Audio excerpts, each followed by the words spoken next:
सबसे पहले मैं आपको बता दूं, इस वीडियो में गुणनखंड निकालने के तरीकों को हम सीखेंगे।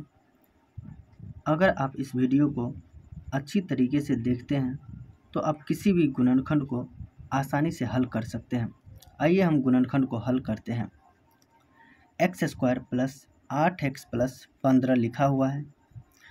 x² के गुणा में अगर कुछ नहीं है तो यहाँ एक छुपा हुआ है। इस 1 से हम इस 15 को गुणा करेंगे।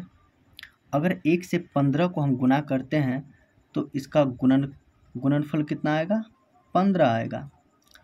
अब हमें इस 15 को दो ऐसे फैक्टर में तोड़ना है, दो ऐसे गुणज में तोड़ना है जो जोड़ने पे 8 या घटाने पे हमें 8 प्राप्त हो। तो अगर हम इस 15 को 3 गुने 5 के अगर गुणज में तोड़ते हैं तो 5 और 3 को गुणा करने पे 15 प्राप्त होता है। 3 और 5 को जोड़ने पर हमें 8 प्राप्त होता है। तो हम इसे x² प्लस 8x को हम 3 और 5 के फैक्टर में लिखेंगे, यानी कि 3x प्लस 5x और प्लस ये 15।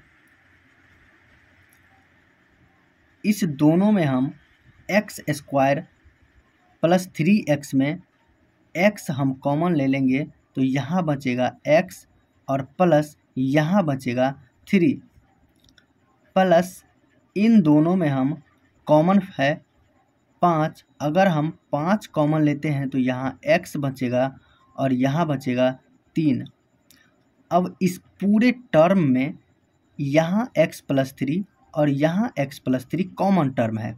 अगर हम यहाँ x प्लस 3 को कॉमन लेते हैं तो यहाँ बच जाता है हमें x और यहाँ बच जाता है हमें 5। ये x² प्लस 8x प्लस 15 का गुणनखंड है। ये इसका आंसर हो गया।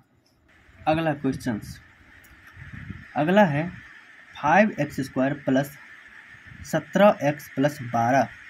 इसका गुणनखंड निकालना है। तो यहाँ x के फैक्टर में 5 है। इस 5 से हम इस 12 में मल्टीप्लाई करेंगे। 5 से अगर 12 में हम गुणा करते हैं तो इसका गुना जाता है 60। अब हमें 60 को दो ऐसे फैक्टर में तोड़ना है जो जोड़कर या घटाकर हमें 17 प्राप्त हो। तो अगर हम 60 को 5 और 12 के फैक्टर में अगर तोड़ते हैं तो 12 पंचे 60 आ रहा है और 12 और 5 को जोड़ने पर हमें 17 प्राप्त हो रहा है। अब हम इस 17 को 5x और 12x में तोड़ सकते हैं। तो आइए देखते हैं।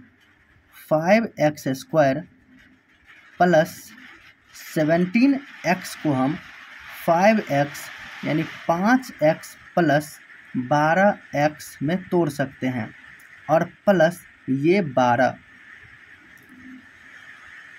5x² प्लस 5x में 5x² प्लस 5x में 5x अगर हम कॉमन ले लेते हैं तो यहाँ बचता है x प्लस और यहाँ बचता है 1, प्लस इन दोनों में अगर हम 12 कॉमन ले लेते हैं तो यहाँ बचेगा x और प्लस यहाँ बचेगा 1। अब इन पूरे टर्म में यहाँ x प्लस 1 और यहाँ x प्लस 1 कॉमन टर्म है। अगर हम x प्लस 1 को कॉमन लेते हैं तो यहाँ बचता है 5x और प्लस यहाँ बचता है 12, यानी 5x² प्लस 17x प्लस 12 का गुणनखंड x plus 1 into 5x plus 12, ये इसका गुणनखंड हो गया।